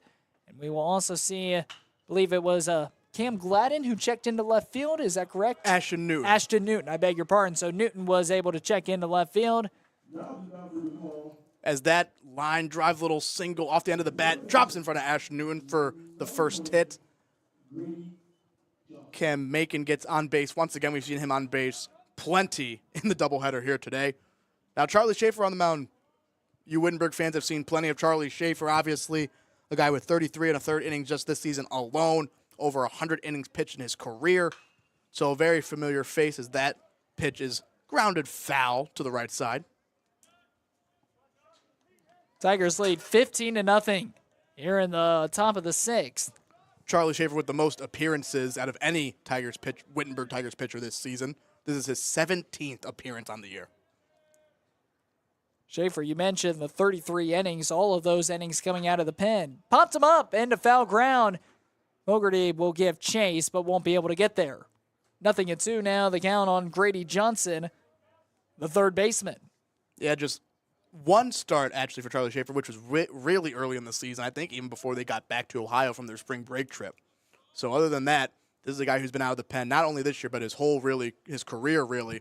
Very good, important pen piece for this Wittenberg Tigers team. As we've talked about the depth that this Wittenberg Tigers bullpen has had this year. No balls and 2 strikes, fouled back and out of play.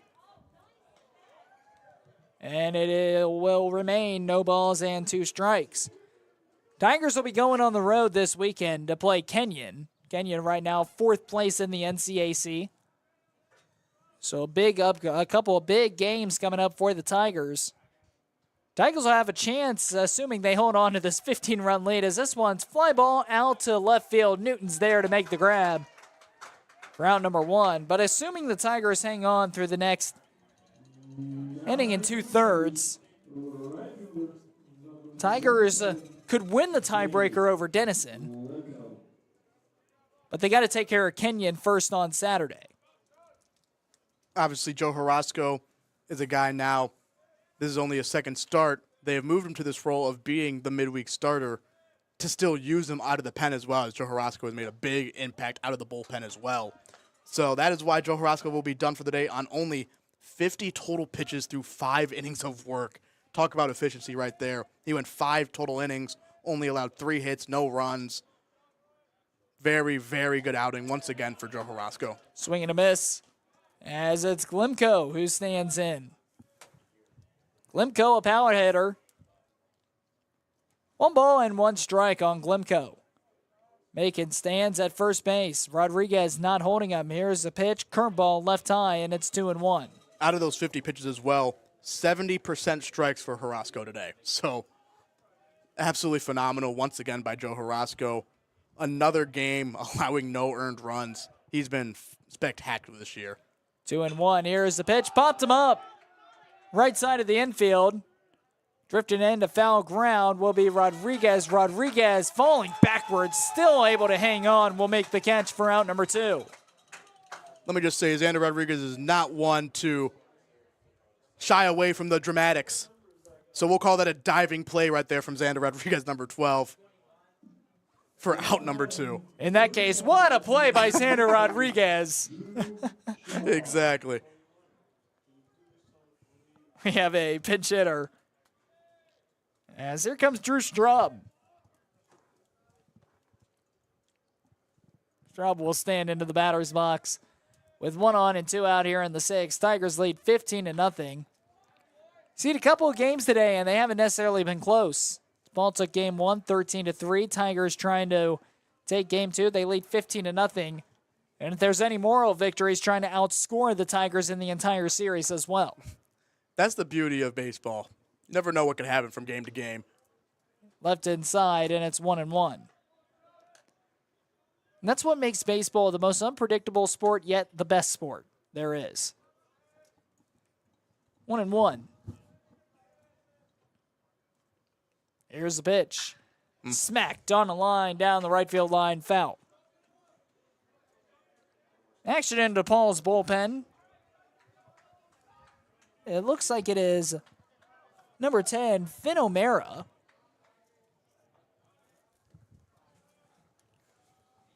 One ball and 2 strikes. With 2 away in the inning, Schaefer comes set. Here's the pitch, curveball, fly ball out to right center field. Going back, that's Williams, has it in its sights, will make the grab for out number 3. Side is retired. DePauw strands a runner. They trail 15-0. Tigers coming to the plate, looking for more.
A lot of new substitutions in for DePauw. We have a new first baseman, Chase Stratman, will check into the game. We will see a new catcher, that's Brennan Roach, check into the game, and a new pitcher, Finn O'Mara, into the game for DePauw here in the home half of the 6th. DePauw will be down to their final 3 outs. Wittenberg should be sending a few pinch hitters to the batter's box as well. 1-0 here on Jalen Williams. Here's the pitch from O'Mara. Lighter breaks outside. It's 2-0.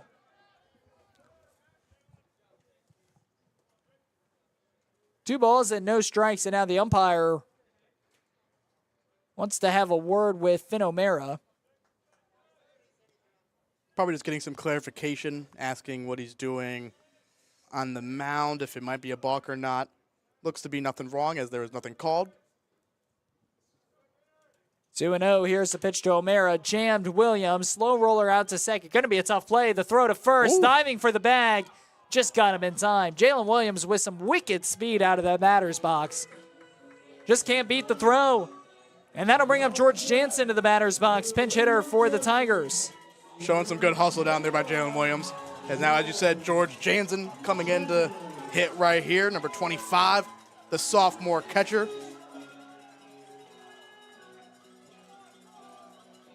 You hear the crowd going crazy for George. Well-loved, not only player, but person alongside at Wittenberg University. Here comes George Jansen. First pitch from O'Mara. Fastball got the inner third for strike 1. George Jansen in his last at-bat actually hit a walk-off run rule single up the middle. So this is a guy right here, another young guy with a lot of talent, a lot of potential.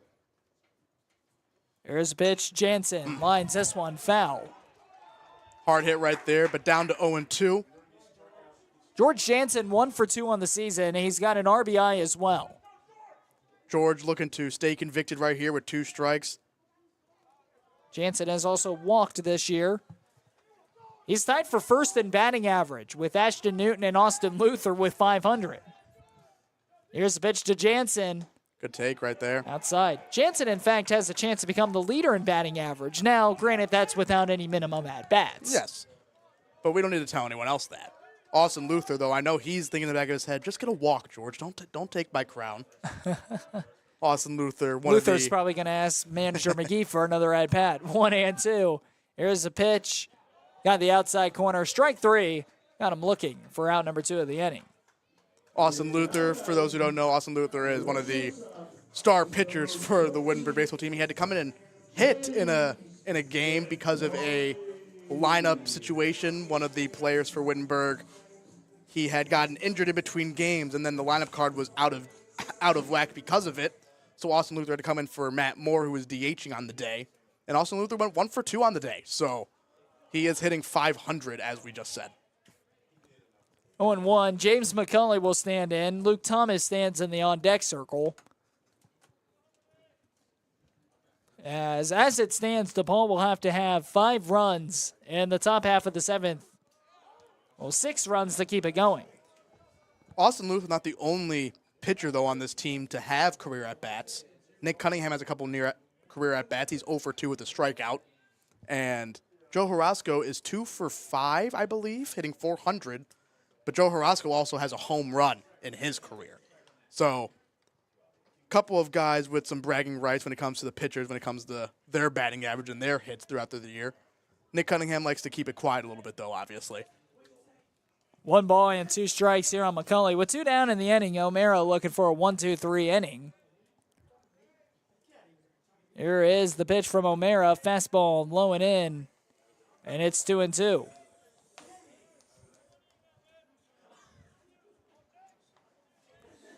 Two balls and 2 strikes on McCulley.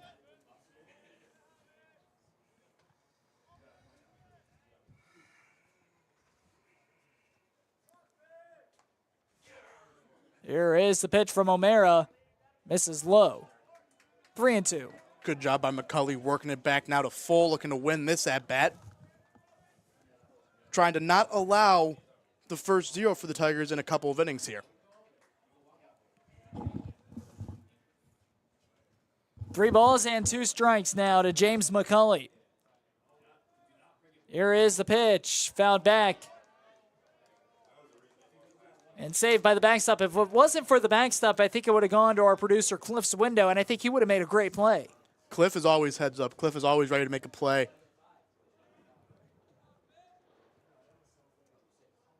Three balls and 2 strikes. 2 away here in the bottom of the 6th. 15-0 Tigers lead. Wittenberg, that is, runs inside. And McCulley will take a trot down to first. McCulley doing a good job getting out of the way of that one. There's one thing we've talked about. A lot of guys on this team are willing to take a hit by pitch.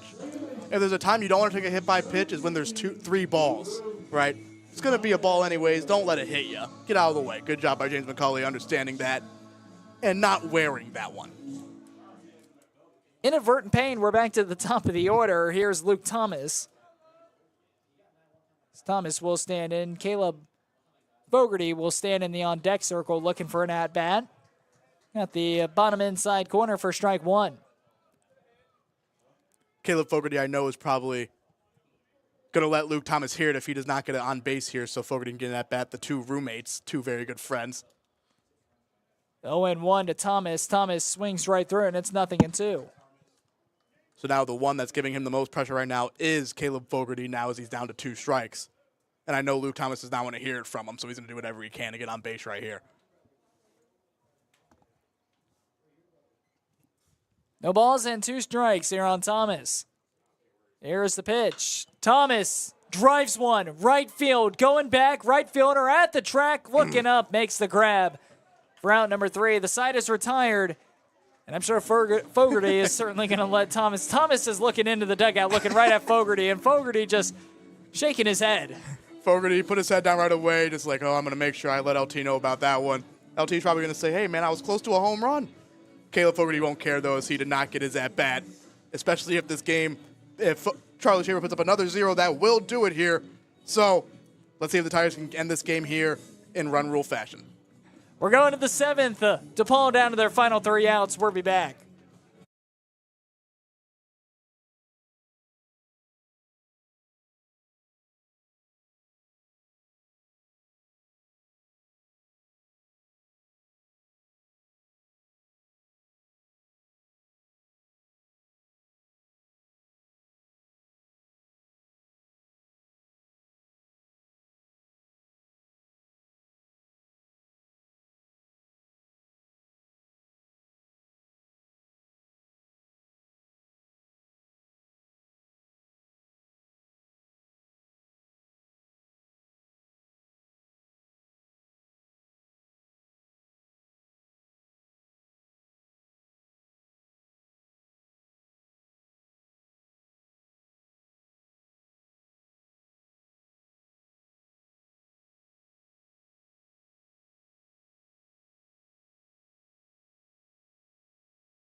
Schaefer will remain on the bump. And the top of the 7th, all the Tigers have to do to ensure a victory in this one is get 3 outs and possible mercy rule. Standing into the batter's box will be Brennan Roach. Roach will take the place. He took the place at the bottom half of the 6th for Hunter Herbeck. So Roach, his first at-bat of the day, will go against Charlie Schaefer. Schaefer looks in, has his sign, kick, steals, fastball. He's tardy on it for strike 1. Good start right there from Charlie Schaefer. Fastball in the outer half to get ahead 0-1. 0-1. Schaefer follows it up with a curveball that he's early on, and it's 0-2. Charlie Schaefer has a lot of stuff he can go with now. Very good start to the at-bat.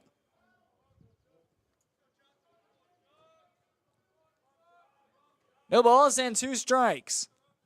You're on Brennan Roach.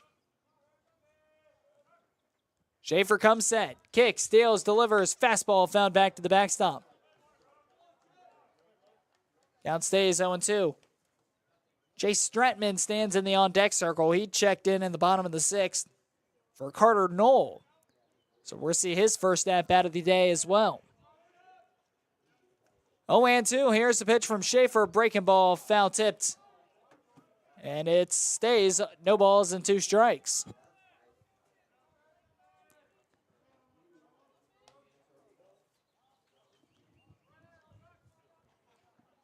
Oh, and 2.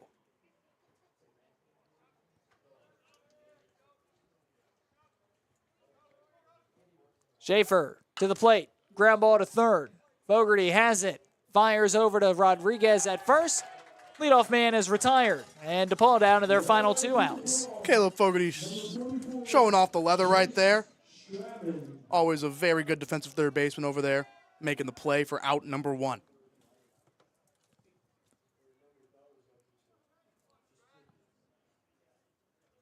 That'll bring up Stratman. Chase Stratman will stand in. First pitch from Schaefer. It's way high, 1-0.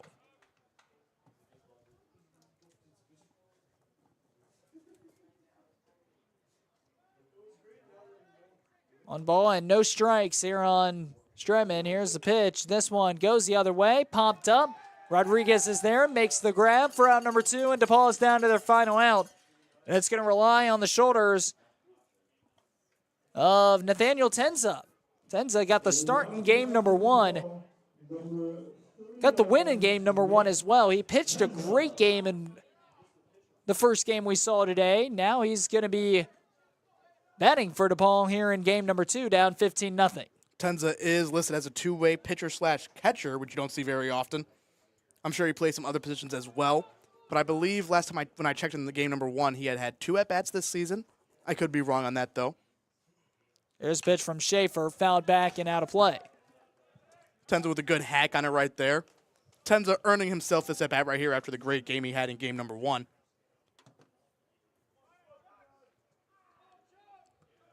No balls and 1 strike.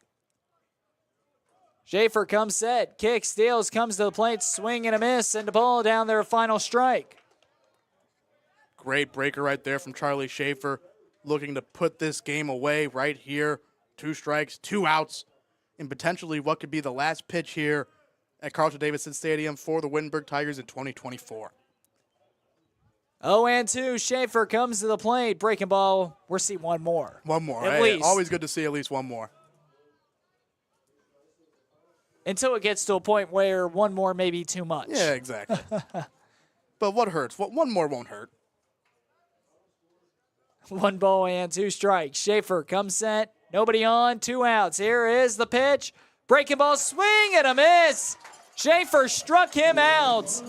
And the Tigers bounce back after losing game 1, 13-3. They bounce back and demolish DePauw in mercy rule fashion as they win it 15-0 in a game where they only allowed 4 hits through 7 innings. And the Tigers, after a 3-game losing streak, are back on track.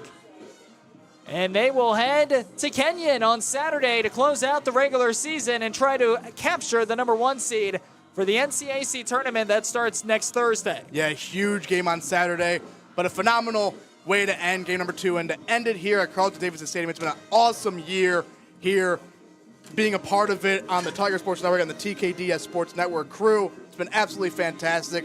Going into the game here, though, for game number 2, let's go over some of the top hitters. Luke Thomas with 2 hits. Alex Jimenez with 2 hits, 4 RBIs. Connor O'Malley with 2 hits, going 2 for 3, and robbing a home run out in right field. I had to add that, by the way.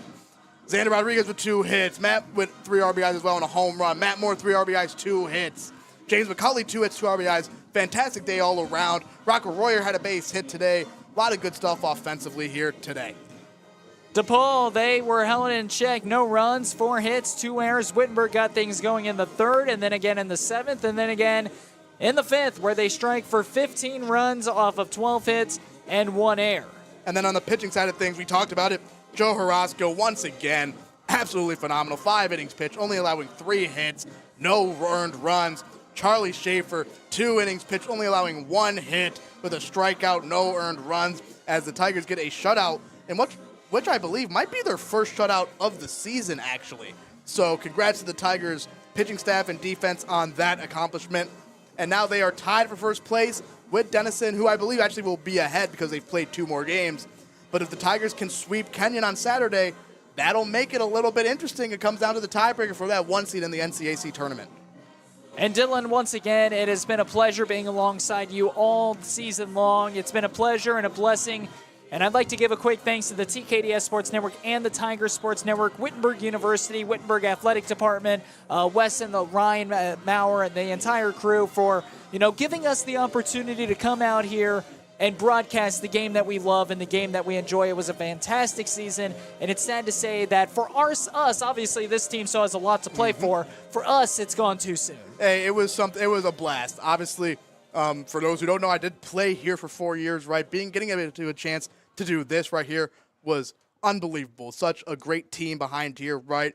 Just like the Wittenberg Tigers baseball team out there, a great team out there, but the team in here has made this an absolute blast all season long, and it's been awesome to be able to present you guys this season, play at home all season long. Well, I'll certainly hope that we'll be brought back next season as well. It was great sharing a mic alongside you all season long, partner, and we're certainly staying in touch and hopefully run it back next season for year number 2 as well. But for all the Tiger faithful out there and everybody who's tuned in and dealt with us through each and every broadcast, each and every home broadcast, huge thank you to you guys, because without any of our wonderful viewers and listeners, none of this would be possible at all. But we get a good win. Tigers win 15-0 in the final game at Carlton-Davidson Stadium this season, in the 2024 season. And alongside Dylan Jackson, our producer Cliff, I'm Jackson Lycap. Dylan, for one final time this season, Tiger up and good night.